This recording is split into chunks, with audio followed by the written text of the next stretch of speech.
Hey guys, welcome back to my channel. In today's video, I'm going to show you my favorite beauty hacks. All of the hacks that I'm going to show you today I think are so important for you guys to know. They're pretty much something that I use on a daily basis, and I think that you will find at least one of them very helpful. Some of you guys might already know these or use some of these. Hopefully I can teach you a couple more. I would love it if you guys comment your favorite beauty hacks down below. Also, make sure that you are still subscribed to my channel. So let's get started.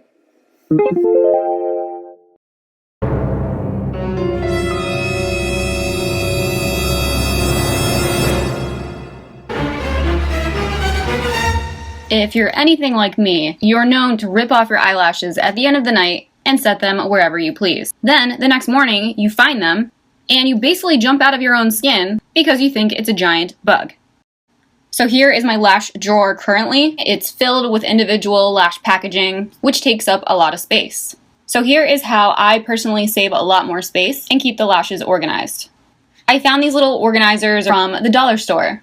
Each one of these has 11 spaces, so you could fill in at least 11 pairs of lashes. These are technically found in the tool section, so these are tool bench hardware storage containers or cases meant for like nails and screws and stuff around the house, but they're the perfect fit for lashes, as you can see here.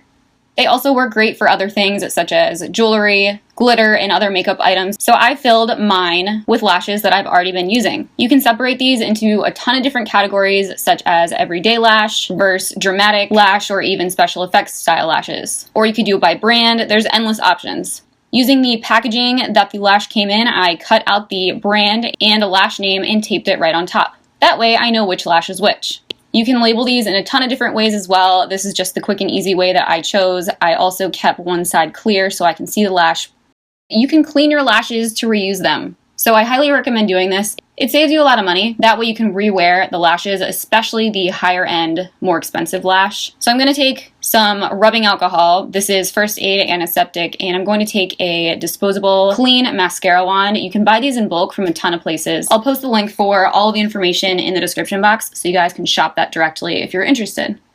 You can see these guys went through hell and back. And I'm going to take my disposable mascara wand using the alcohol and brush through the lash. This also will help to get any makeup or glitter or mascara off the lash so they will look and feel brand new.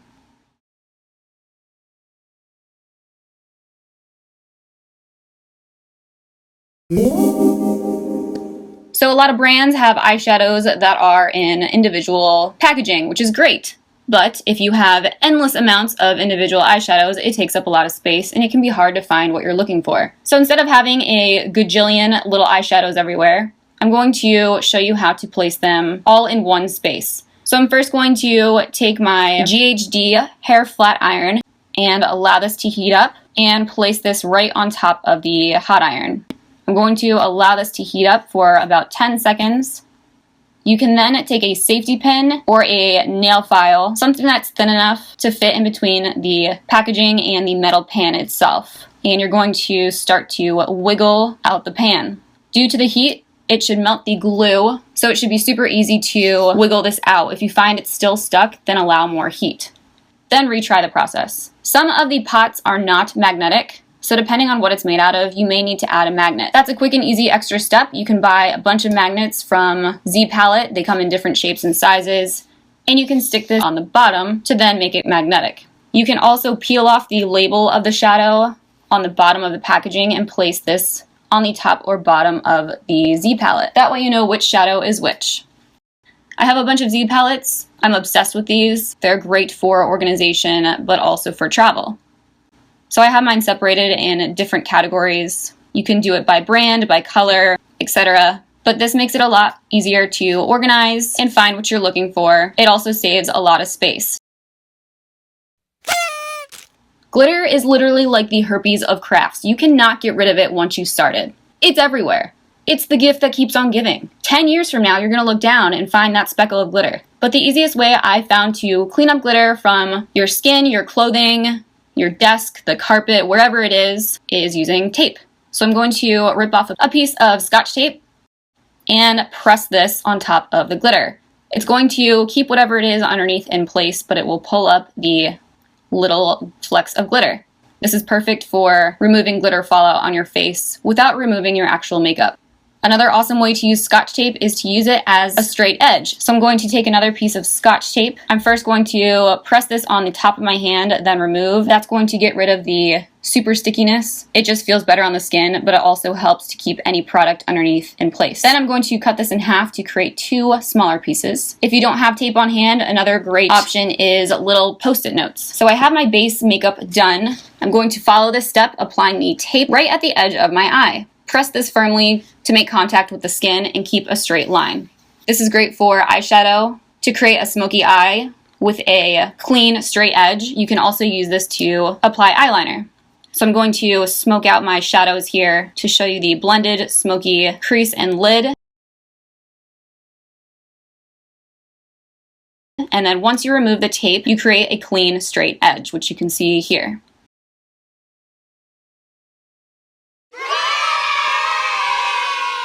For hack number 4, to go along with the same line, to help you create an eyeliner, you could use floss. I like to use these little picks. You can see it has a pointed edge on the bottom. I'm going to take a liquid eyeliner and paint the edge. This allows you to create different sizes and shapes of liner. You can simply place the one line and then connect using freehand, or you can press multiple times to get this to connect. This is really helpful if you're not a steady hand. Another way you can use this is fold the plastic in half. This will give you the perfect thicker cat eye. You can simply paint this and then stamp it right on the edge of your eye. I obviously use these to floss, but I do have a few left on the side to use for this technique. It's super cheap and really easy to do.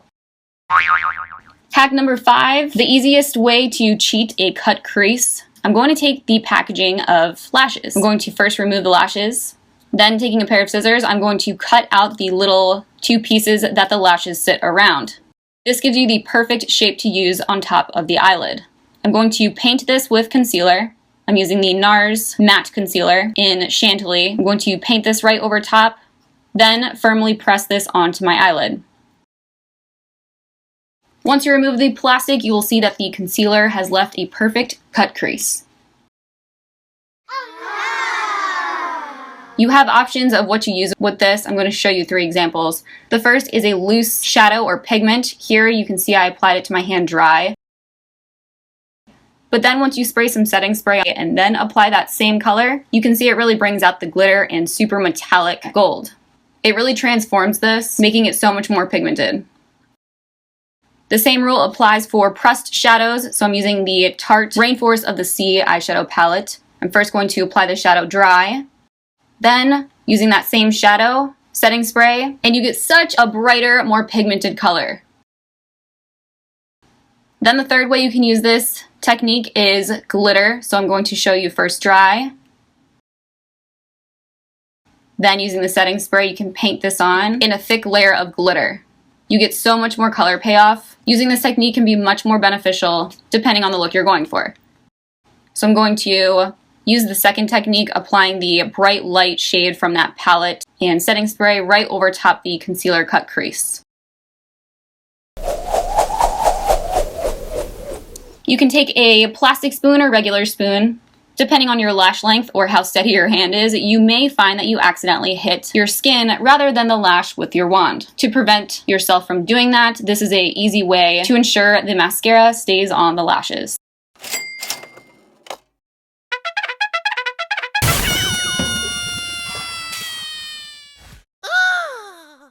So instead of removing it right away, give it about 10 seconds and allow it to dry. Using this technique keeps you from smearing the mascara.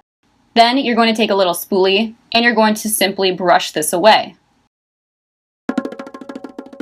You can rest your hand and fingers on top of a brush. So place the brush on top of your face, then using this to pull down the eye, you can apply your eyeliner. This helps you from disturbing any of the makeup that you already applied on the cheek or eye area. Now to finish up this look, I'm just going to apply my lip. I'm using the Allegory Story lip gloss in shade Plato's Cave and just applying as normal.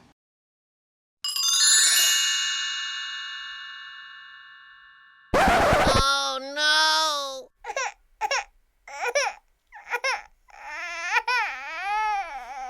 I know this has happened to me personally so many times, whether I'm just being clumsy and accidentally drop something or it falls off the counter. I've had eyeshadows, compacts, highlighters, you name it, shatter.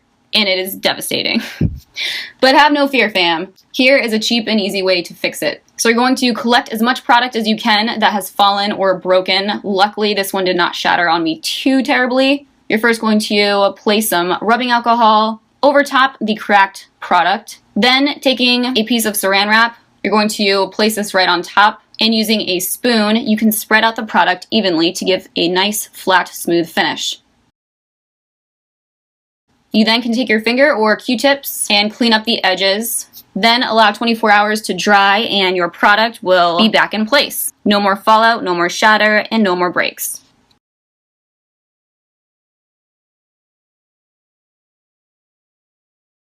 So that is everything for today's video. I will list all the products used in the description box below. I'll also post a bunch of coupon codes and links for you guys there, so be sure to check that out. As always, thank you guys so much for watching, and I will see you in the next video.